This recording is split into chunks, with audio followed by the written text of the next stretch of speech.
Puppet sexy time. Hi guys, this is Second Perspective, and for today's episode of QQ, we're going to be reviewing Anomalisa. Yes. So Anomalisa is by Charlie Kaufman and Duke Johnson. Charlie Kaufman is the writer of Eternal Sunshine and Synecdoche, New York, and so on. Being Mind John blowing. Malkovich. Yeah, great films, mind blowing movies. This one is about Michael Stone, who's a motivational speaker, and he's missing something in his life, and he might have found it in Lisa, who's shy and self conscious and essentially an introvert. And it seems it's going to be great. Yeah. Or One thing is we it? should also let you know about this film is that it's sort of done in this almost like puppet looking style, so that's definitely, Yeah. it's not like Well, it's a stop motion film, so yeah, yeah, it's an essentially, yeah. animated film. So Yes. it's not a live action where it's like people. It's as Mitch said, stop motion. But for today's QQ, what I actually want to do is I usually have a bit of a structure, but what I want Mitch to do is to convince me that what I saw was actually good, because Uh-oh. I love. He doesn't know this Uh, yet. I love Charlie Kaufman's work, most of it, uh, and uh, I didn't particularly care for uh, this film. uh, So, like, so sad. so basically, why was that a good film? Like what I watched, because when I left, I was like, I kind of wish I was kind of stayed home, which is really upsetting Oh because like my I god. watched this film because we're recording our top 10 tomorrow, and I wanted it to be on my list, and I don't know that's gonna be. Really. Yeah. Here's my thought about this because I saw it again today. I went to go see it again today with a friend. I saw it at TIFF first as well. And I think initially for the first 30 or so minutes, it does sort of take you aback. It's unconventional in the way that it's unfolding, in the way that it is very mundane. Which I was okay with. It starts as mundane. And again, I watched it this time and it's like it starts as mundane. But if you're watching it, the details of their faces and of the actual construction of these puppets is very much in line with what the actual story is about.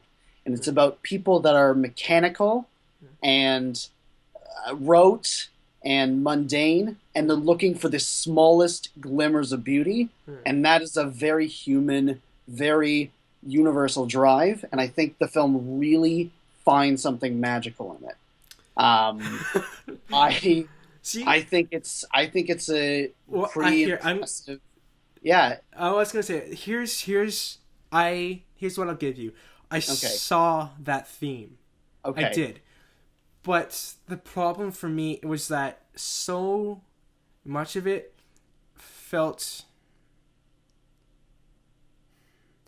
it's just the sort of like Lisa's sort of like self-deprecating sort of nature, and so many things felt repetitive. Like I don't know, I want to find a better word than saying that, but it felt really But repetitive. that I think what it's doing is instead of cutting around a conversation, which for narrative economy or whatever that may be. I mean, I still think for me it feels very fast and self-contained, but it's letting you experience how people actually talk to each other, and people say the same things again, but they're trying to say it in different ways. So the first time that she says it, it's like a test, like, oh yeah, you think I'm, just someone else, right? But then she's testing him again and again, just sort of to break down the barrier between them. And I think the dialogue takes on slightly different intonation and different purposes each time.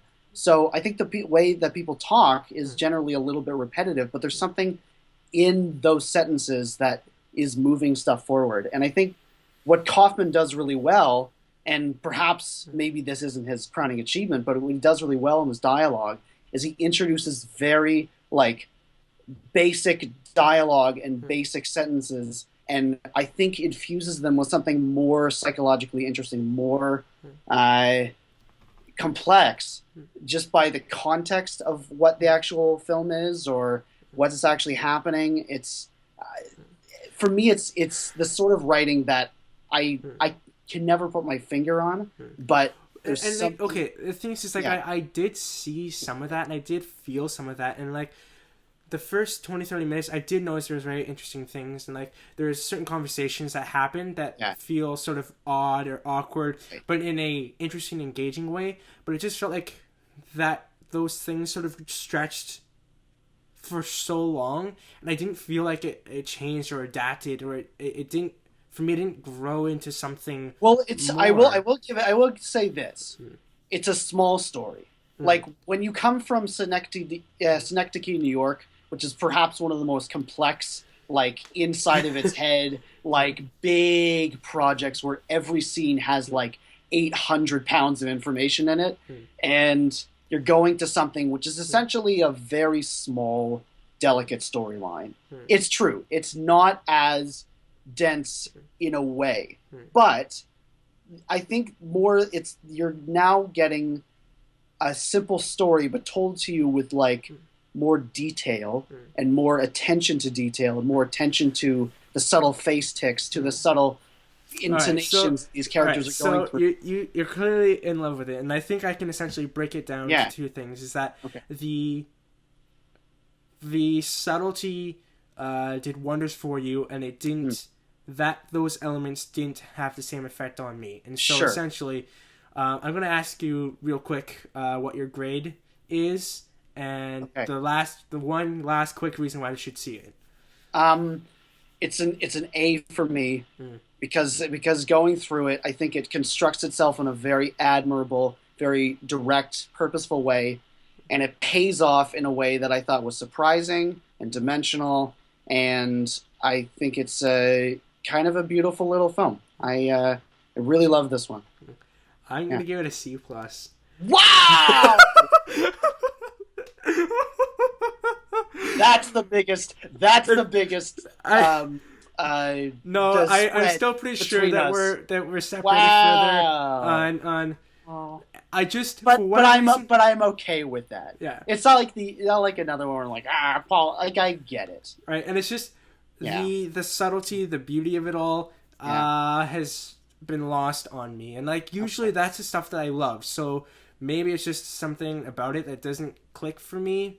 But like I went in wanting to love this film, and it just didn't work for me. This is sort of like the first. I mean, as it feels like the same thing with the whole shame thing. Nathan loves shame, and the fact that I don't, he hates it, or he hates me for not liking it. So, other than that, I don't hate you, Paul. That's the moral of this story. Yeah, right. Like you either probably love or not particularly care for Anomalisa. It is one of those things. Like if you're either gonna walk into this and be like, oh, or you're gonna walk into this and be like, ugh. Yeah. There's no in between. Yeah. So. Just I love that stuff though. It's for me. Anyway. Yeah. Usually it is for me, but it just not today. So. Right. Other than that, thanks for listening to our review. There will be more stuff coming now that our holiday hiatus is over. And so keep an eye out for that. And my name is Paul Weston. Over there is Mitch Allen. And thanks for watching, guys. Peace. Bye, everybody.